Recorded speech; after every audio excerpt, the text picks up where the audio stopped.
I'd like to give you all a brief meta-analytical disclaimer before our sermon today. I love Easter. At least I did before I started working for a Unitarian Universalist church. But now, Easter, coupled with the responsibility of preparing an Easter worship service for our diverse UU community, well, Easter now fills me with anxiety, angst, and indigestion. Easter used to be a beautiful, restful celebration for me.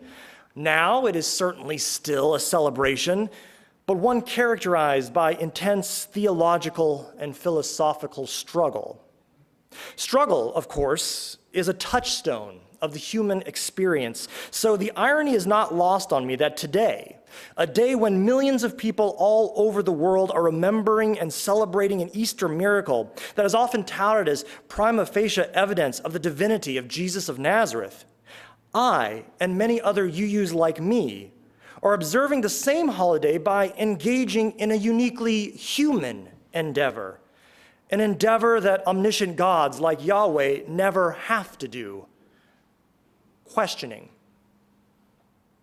My questions related to Easter these days don't have so much to do with the underlying substance, truth, historicity, or ramifications of the Christian Easter story, but rather the nature of the relationship we UUs ought to have with Easter.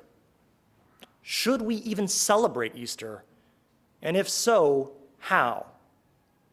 Easter is a Christian holiday. Now, it has very, very pagan roots, I know. But frankly, we're being a bit disingenuous if we don't acknowledge that today in 2015, Easter is primarily celebrated by Christians, not neo-pagans.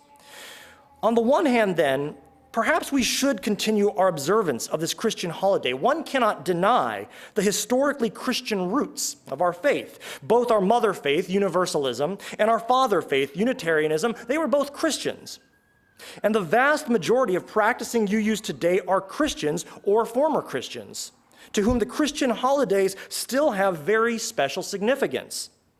Although most UU congregations are no longer theologically Christian, they are nevertheless still culturally Christian.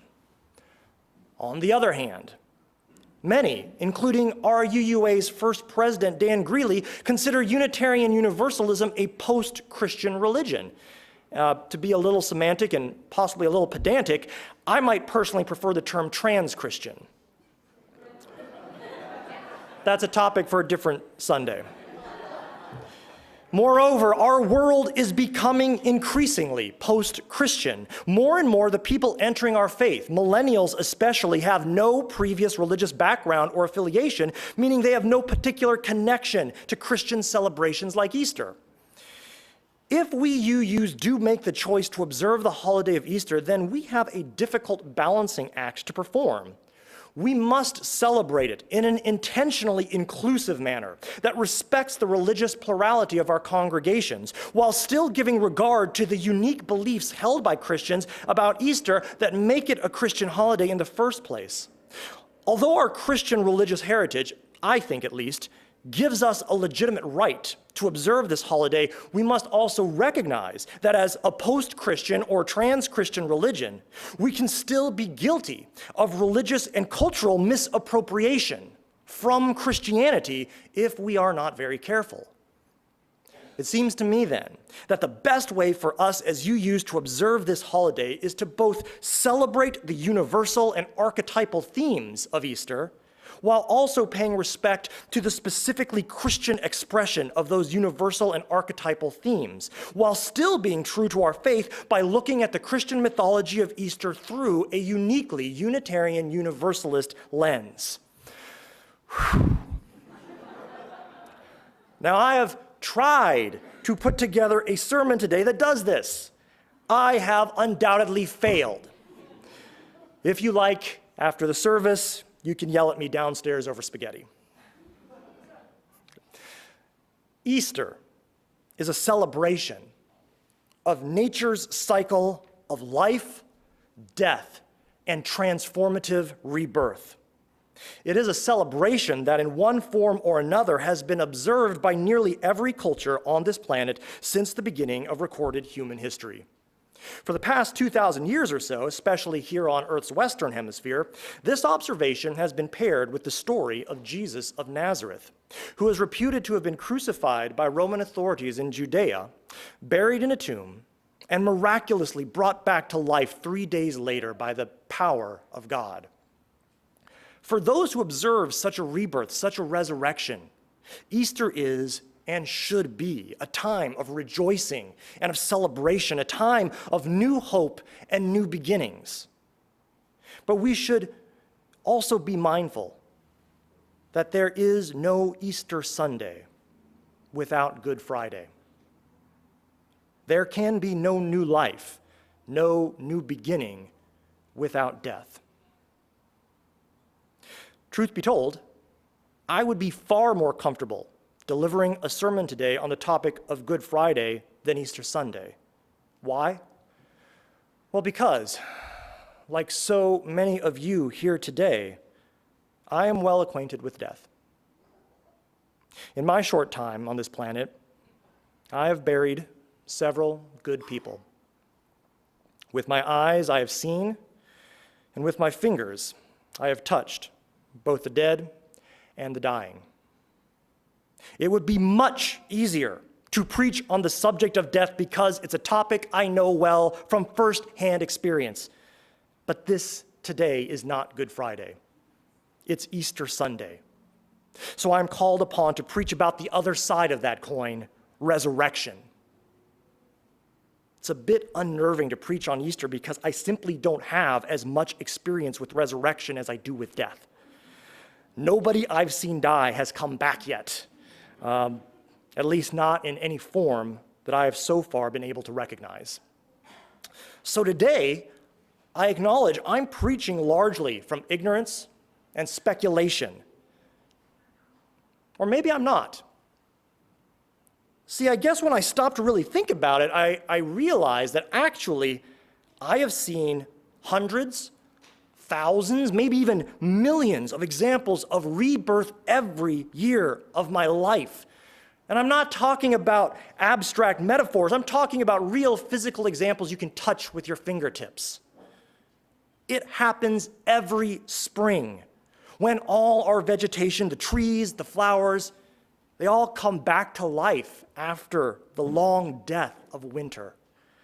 Spring is a literal rebirth that we all experience every year, and I truly believe it is just as miraculous as any story of a man or a woman coming back from the dead. Now, I recognize that not everyone will agree with that statement. In my youth, as some of you know, I attended a very conservative Christian school and also some very conservative Christian churches. One spring in particular, I was listening to a rather conservative preacher, and he was discussing Easter. And I remember that for the duration of his sermon, he held a flower in his hand, not at all unlike this. So the basic thesis of his sermon was that Jesus had physically died and physically risen from the dead, and that belief in this historical event was the foundation of all true Christianity.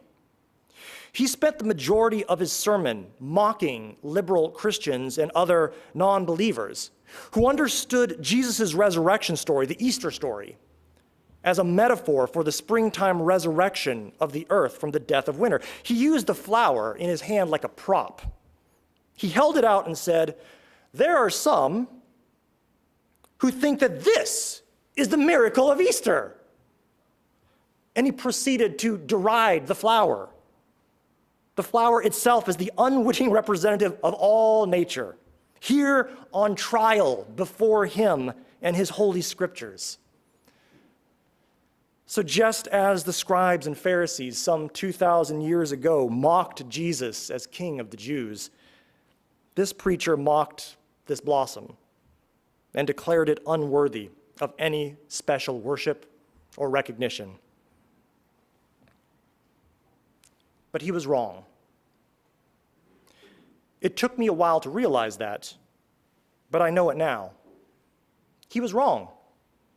Spring is a miracle. And that fact is absolutely worthy of recognition and celebration. The modern English word miracle is derived from Latin, the Latin word miraculum, which is something that fills you with wonder. That's what it means. The natural adaptation demonstrated by both vegetable and animal life, the ability to go into stasis, to hibernate, to die in the winter and then return when the climate is more hospitable, more capable of supporting life and growth, that's kind of amazing. The incredible balance and harmony of all nature, the interconnectedness, the symbiotic relationships that span the entire earth, it's amazing.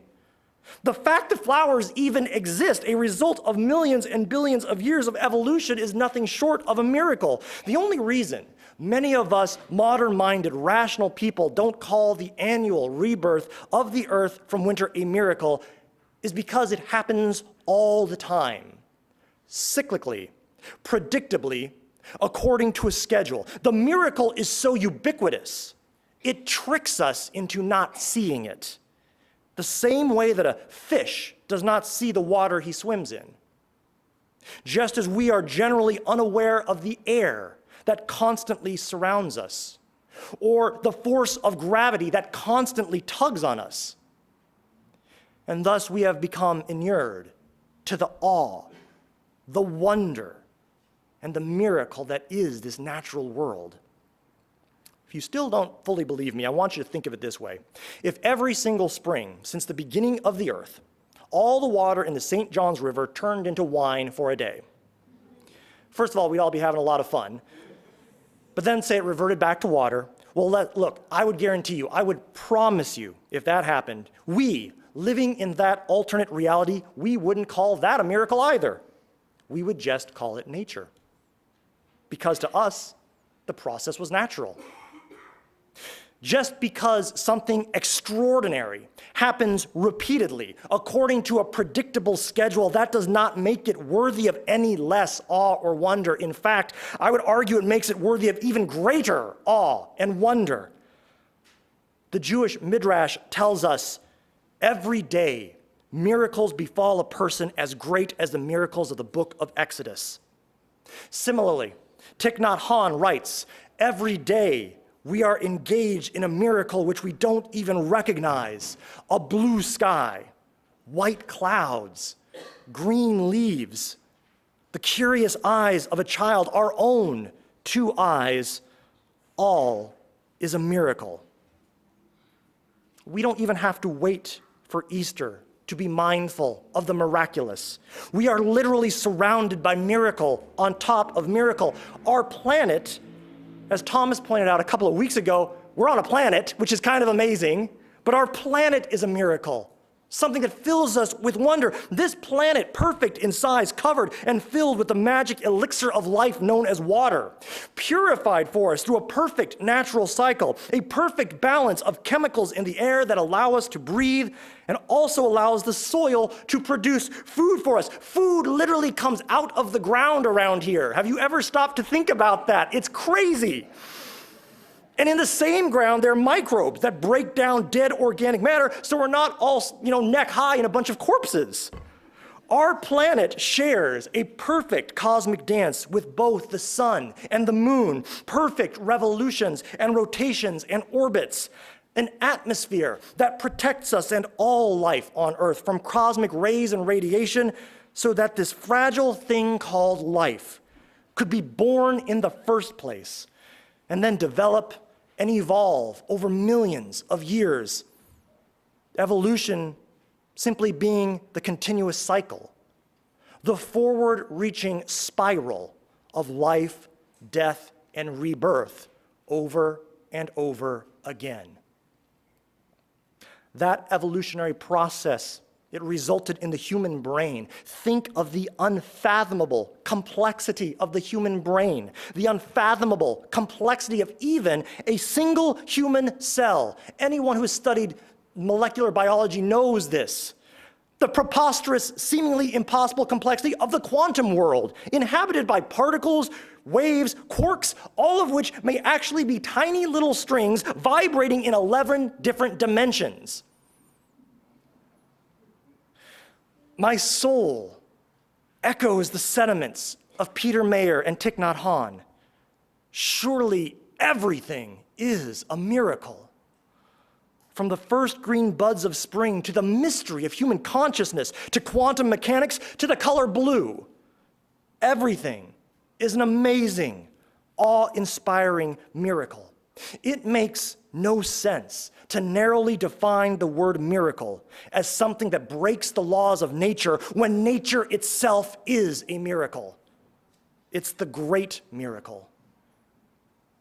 If ever I were to again meet that fundamentalist Christian who preached that Easter sermon to me decades ago, if he were to share with me once again the story of the man who purportedly rose from the dead 2,000 years ago, you know what I would say to him? First, I'll tell you what I wouldn't say. I wouldn't say, nah, don't be ridiculous, that's impossible. I wouldn't say, I'm sorry, but I only believe in science. I wouldn't say, you need to keep your religious fundamentalistic views to yourself. Instead, what I think I would say is, look, I don't mean to be disrespectful here, but if that's the biggest or the last miracle you've ever heard tell of, then I think you're not looking hard enough. I think I might say, hey, cool story, bro, but add it to the pile. I think I might say, you know, that is an amazing story. Really, it is. But can I show you something just as amazing? Here, take a long, deep look at this miracle. I'm not here today to diminish the importance of anyone's personal religious beliefs. I'm just here to share with you how hyped I am about the inexplicable, astronomical odds that we all beat to even be sitting here right now. Coming back from the dead is pretty amazing, I'm not gonna lie.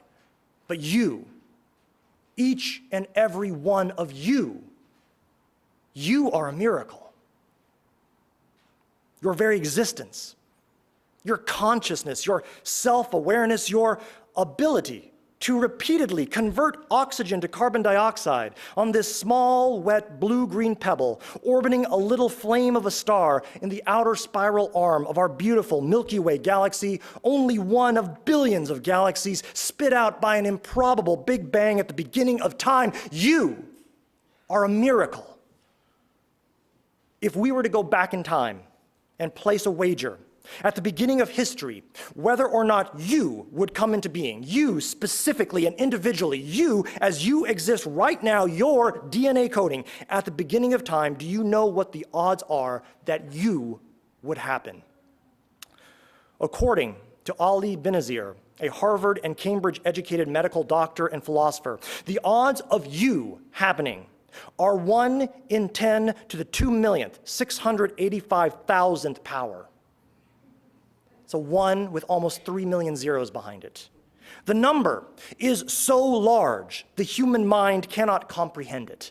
Dr. Benazir, however, gives us the following analogy to help us understand just how unlikely this actually is. Imagine the entire population of the city of San Diego. That's approximately 2 million people. We're going to give each of them dice. Now, most dies have only 6 sides, but these dies are special. These dies, they're big. They each have 1 trillion sides. That's a big die. So imagine each of the 2 million residents of San Diego, each holding 1 trillion-sided die, like this is going to be some crazy game of Dungeons and Dragons, and then all 2 million of them roll their dice. When all 2 million people roll their trillion-sided dies, each die comes up with the exact same number. For the sake of argument, let's say all 2 million people roll the number 550,343,279,001. That is how unlikely it was that you happened. Against all odds, you happened. Jeannie, against all odds, you happened. Tina, against all odds, you happened. Byron, against all odds, buddy, you happened too.